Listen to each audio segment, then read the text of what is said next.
রামলালার দর্শন করতে গিয়ে বিপাকে পুণ্যার্থীরা টাকা দিয়ে হোটেল বুক করেও পাওয়া যাচ্ছে না ঘর। কোথাও আর বেপাত্তা গোটা হোটেলই। সাইবার ক্রাইমেও শিকার হচ্ছেন বহু ভক্ত। প্রতারণার অভিযোগ উঠল রামনগরীতে। উত্তরপ্রদেশের অযোধ্যায় রাম মন্দির উদ্বোধনের পর প্রতিদিন হাজারে হাজারে পুণ্যার্থী সেখানে গিয়ে ভিড় জমাচ্ছেন রামলালা দর্শনে।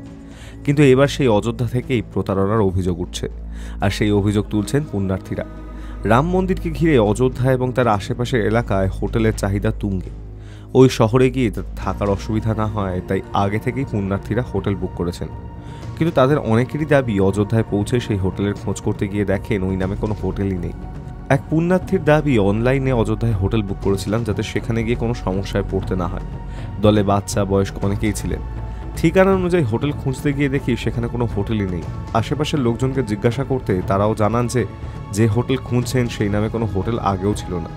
ওই পুণ্যার্থীদের দাবি, হোটেল খুঁজে না পেয়ে প্রচণ্ড সমস্যায় পড়তে হচ্ছে তাদের।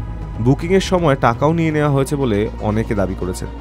আবার এমনও হচ্ছে যে অযোধ্যার বেশ কিছু হোটেলের নামে ভুয়ো ওয়েবসাইট খোলা হচ্ছে। সেই ওয়েবসাইটের মাধ্যমে হোটেল বুক করলেও অযোধ্যায় পৌঁছে পুণ্যার্থীরা জানতে পারছেন তাদের নামে কোনো ঘর বুকিং হয়নি, এমনকি তাদের হোটেলের কোনো ওয়েবসাইটও নেই। পুণ্যার্থীদের সঙ্গে হওয়া এমন সাইবার প্রতারণা প্রকাশ্যে আসতেই তৎপর হয়ে উঠেছে উত্তরপ্রদেশ পুলিশ। বেশ কয়েকটি ঘটনার কথা প্রকাশ্যে এসেছে বলে জানিয়েছেন এক পুলিশ আধিকারিক। সাইবার সেল বিষয়গুলি খতিয়ে দেখছে। Hi news network.